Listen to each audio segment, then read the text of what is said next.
Hi everyone, আমার প্রথম ব্লগে আপনাদের সকলকে স্বাগত। আমি চাঁদনি, আর এই প্রথম আমি ব্লগ করছি, তাও আবার একটা ছোট রেসিপি নিয়ে। আমি আজকে করছি পনির চিজ পরোটা। অবশ্য আজকে বলে ভুল হবে, যে সময় আমি ভয়েস রেকর্ড করছি তারও ধরে নিন কয়েকটা দিন আগে, একটা শনিবার দিনকে আমি করেছি, করে আমার হাজব্যান্ডকে খাইয়েছি।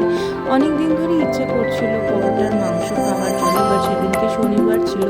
বাট ইচ্ছা যদি করে, আমি আর আমার হাজব্যান্ড প্রচণ্ড ফুডি, তো তাই জন্য করতে তো কিছু হবেই।